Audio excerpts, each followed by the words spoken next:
Well, thank you very much, Michael. It's indeed a real pleasure to be here with you this week. I want to start by congratulating BIC for its success in building a profile for public transport in Australia, for the concept of the 20-minute city and connecting neighbourhoods, and really for the collaborative that we've been able to enjoy between our two countries.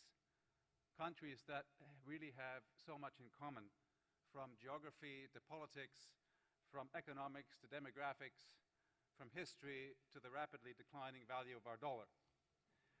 And I might add, our urban development.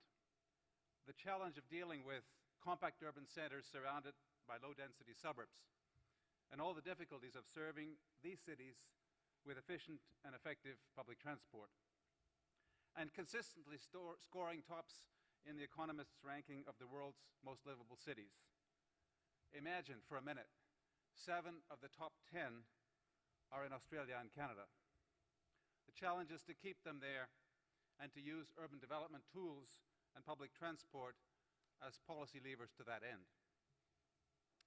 Now, in Canada, the history of a common voice for public transit goes back 110 years to the formation of the Canadian Street Railway Association in 1904. And looking back at the archives of the inaugural meeting, the similarities are striking. There were discussions of fare structures, technology, and congestion, all topics still in the forefront today. The fare structures, however, had more to do with cash tickets and tokens than with smart cards. And the congestion wasn't traffic congestion in the sense we talk about now, but rather tram congestion, how to move thousands of people out of the CBD during a 15-minute period after 6 p.m. Clearly, at that time, the motor car was a novelty, and few people had one. Well, cheap oil and the post-World War II auto boom changed all that, and we're now concerned about the amount of road and parking space needed to accommodate our cars, the emissions they create, and the future of a lifestyle that depends on low cost and easy mobility. So the emphasis is shifting back to public transport as society recognizes that automobile-dependent growth won't get us very far in the 21st century.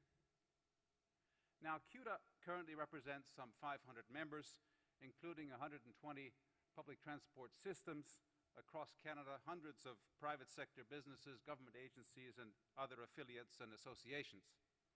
But the real strength of this voice is that it's a unified voice, representing bus, rail, and urban ferry together for the common benefit of our urban areas and neighbourhoods. And recently, we've taken that step further, moving beyond the buses and trains to a concept we call integrated urban mobility. That includes everything from complete streets to bike sharing, from heavy rail to BRT, from pedestrian facilities to car sharing, because it's the future, and that's what we have to be all about. You might want to call it the 20-minute city. Now, one thing to consider before we get into any specifics is the political landscape in Canada, one that's far more complex of a patchwork of relationships than in most countries I know. And because of the sheer size of some of the investments we need to make, the collaboration and partnerships are critical. But getting the provinces in line with the federal government and the support of mayors is no easy task. Again, very similar to the Australian landscape, except for the much more prominent role of big city mayors. Now, Michael mentioned that I'm the recently retired CEO of CUTA. Well, when I was recruited for that job 17 years ago, there was no profile for public transport at the Canadian federal government. None. Zero. But the CUTA board felt that even though urban affairs and public transport have always been strictly local government mandates in the Canadian Constitution, they wanted to change all that. Sound familiar? Well, BIC and CUTA have compared notes on many occasions. John Stanley, Michael and I and others have worked together, and they've been to Canada many times, and I think we're learning from each other. Now, that doesn't mean that people like Tony Abbott and Stephen Harper haven't compared notes either. In fact, they were best mates. Or Julia Gillard and Justin Trudeau.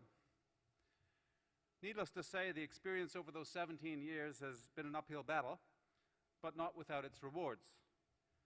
In the early years, when my board members and I knocked on the doors of MPs and ministers in Ottawa, we were given a polite reception, but quickly told we were in the wrong place. Our interests were not aligned with those of the federal government, and we should be going to the provincial legislatures instead. But persistence pays off, as does working the key messages. After all, Canada has changed a lot since the Constitution was written in 1867. Back then, 20% of the population was urban and 80% was rural. Now, it's the reverse. But the Constitution was never amended. Our arguments started to gain traction in the late 1990s, and in 2001, the first ever federal funding for a public transport project was announced. The trend continued upward even beyond 2006, when a major shift in government took place, moving from many years of liberal, that would be Labour by Australian standards, to conservative regimes. If anything, the incoming Conservatives were even more stuck in respecting the jurisdictional mandates of the orders of government than their predecessors, and wanting to weaken the federal role in respect to the provinces. Nonetheless, the arguments in favour of public transport and infrastructure in general was in the national interest, and for economic, environmental and social reasons, we were able to convince the Prime Minister and his advisors that this was an area worth investing in. So, in spite of some ideological barriers, funding grew steadily over the last 10 years until it reached a plateau of about $1 billion a year from the federal government.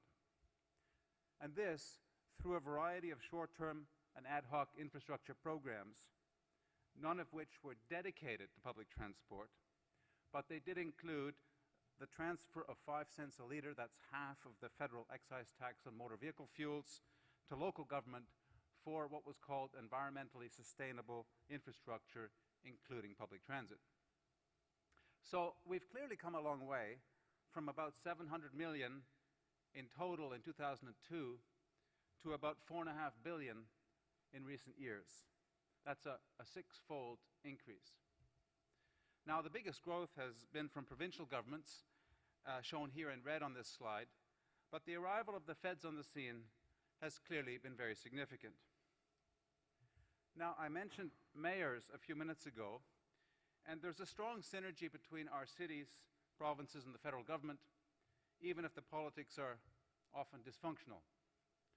We have a new momentum behind our big city mayors, whether it's Vancouver or Calgary, Edmonton or Winnipeg, Toronto, Montreal, or Ottawa.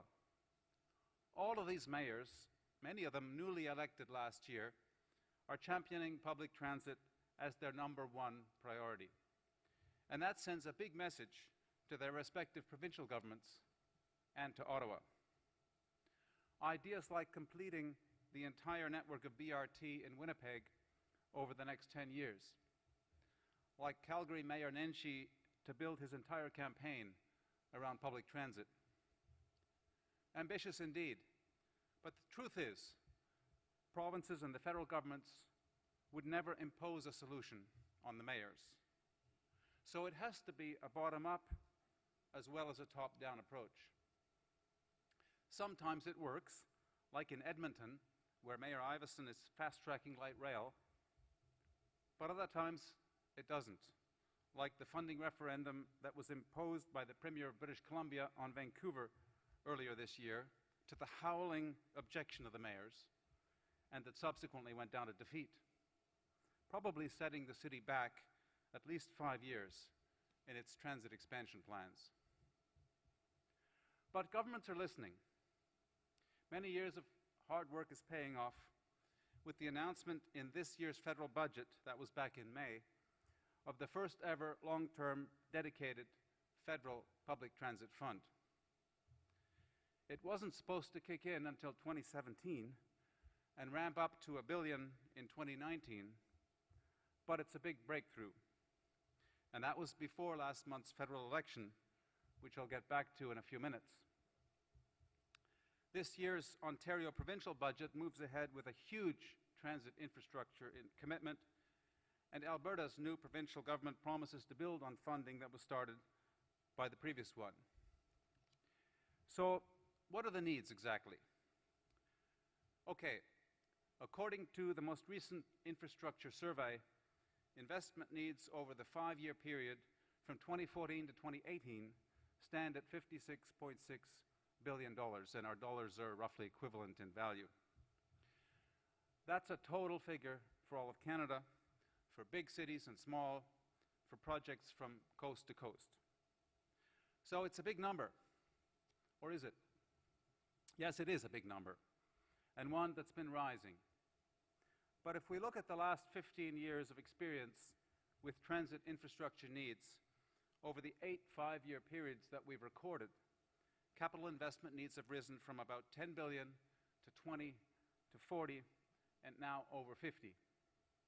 But it seems to have stabilized in that $50 to $60 billion range. And the amount that's fundable, the blue portion, has also risen from about $5 billion to 15 to 30 to 40. Now, to deconstruct this total figure, the needs are broken into 2 categories. About 30% is for what we call renewal and replacement of existing vehicles and facilities, the top right slice, and about 70% is for expansion to provide more capacity, the orange portion on this slide. Both of these categories are important because without maintaining our system in a state of good repair, without replacing buses and trains at their life cycle, they break down. And without expanding capacity, we start to burst at the seams and don't grow with demand. Of the renewal and replacement needs, they're about equally divided between bus replacements and other rolling stock like metros, trams, and light rail, maintenance facilities, and fixed guideway, which means things like subway tunnels, bus depots, stations, and track work. And of the expansion needs, which represent about 70% of the total, the biggest single component is fixed guideway. Again, that's new tunnels, stations, light rail lines, and BRTs. Then we have transit priority measures, which include extensive bus lanes, ITS systems, and traffic control, followed by maintenance facilities and vehicles. So now the really important part. Slicing these numbers a different way, we discover that about 2/3 of the total is fundable under current programs, the red and blue slices on the bottom and right. And about 1/3 needs new funding sources to be built, most of which is for expansion projects that are competing for a share of the government investment and private capital that's gradually being committed. So, fast forward to 2015. We had a fixed election date set for the 19th of October, so all parties had plenty of time to get ready, and the Prime Minister dissolved Parliament in July for the longest federal campaign in over 100 years. 11 weeks, maybe nothing compared to the United States, but an eternity for Canada. On the heels of the Conservative government's announcement of the new dedicated public transit fund, CUTA moved its campaign into high gear, offering our members, partners, allies, and others tools to reach out, mobilize, make public transport a key election issue. An Advocacy 101 guidebook was prepared and made widely available. A whole variety of messages were prepared to run nationally in buses, in shelters, in stations, in print, and on the internet, in the Ottawa Airport security queue, and encouraging Canadians to reach out to their candidates across the country to tell them exactly how important mobility and transit infrastructure are to the quality of life and to the country's future. The idea was to make public transport the next big nation-building project, like the Transcontinental Railway 130 years ago. This is the time to transform the way our cities move. This is the time to ensure our cities remain the most livable in the world. Focusing on the economy, we had commissioned an analysis by respected economists to determine the return on investment, the ROI. Every dollar spent on public transport generates more than $3 in economic activity. Yes, 1 + 1 really equals 6. Focusing on congestion and air quality, reducing greenhouse gas emissions and air pollution, keeping congestion at bay by reducing the number of vehicles on our roads, focusing on jobs and growth. Transit systems employ over 75,000 people in local economies across the country. 90% of corporate CEOs polled on funding infrastructure placed public transit at the top of their list. Focusing on innovation, the transit industry invests nearly $90 million a year in R&D, but it's not nearly enough, especially given that our private sector transit manufacturers and suppliers export over $750 million worth of products and services every year. Focusing on seniors, the fastest growing segment of our ridership. In the next generation, the number of Canadian seniors will more than double, and almost half of Canadians over 75 have a mobility issue. Focusing on safety for our passengers, but also for our frontline employees. Some 2,000 transit employees are assaulted in Canada every year. That's about 5 assaults per day. Totally unacceptable. And more than 3/4 of those assaults occur on moving vehicles, putting passengers and others at real risk. Which is why we're delighted that the House and Senate both unanimously approved a private member's bill this year to amend the criminal code that makes assaulting a transit operator an aggravating condition in sentencing. So as I said, it was a long campaign, and party leaders were seen making announcements on buses, in maintenance depots, at stations, and the media picked up on this in no uncertain way. That isn't to say we were the biggest issue. Far from it. The parties went to bat on ethnic face coverings, Senate expense scandals, budget deficits, the Trans-Pacific Partnership, low-cost childcare, Syrian refugees, healthcare, legalizing marijuana, and more. But let's get real. The parties ended up outdoing each other in terms of how much they would invest in public transport. From the NDP commitment to a new dedicated transit fund double the size of the one already budgeted by the Conservatives, to the Liberal promise to quadruple investment in public transit. That's real change, according to Justin Trudeau. So by the time the platforms were released, it was hard to compare plums, apples, and oranges, or whatever the blue, red, and orange might symbolize. But the good news is, any result would be a positive one for public transport. So we crunched the numbers in the best way possible, and here you have it. $1.75 billion over 4 years from the Conservatives, double that at $3.5 billion for the NDP, which is our equivalent more or less to the Labour Party, and double that again at $7.4 billion over 4 years for the Liberals.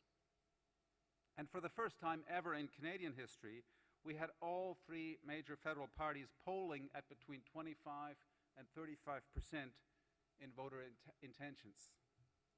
Too close to call until near the end. But the outcome, surprisingly perhaps, was a landslide victory for the Liberals, who started in 3rd place and whose popularity surged in the final weeks of the campaign, giving them a strong majority in Parliament with 40% of the final popular vote and 184 out of 338 seats in our House of Commons.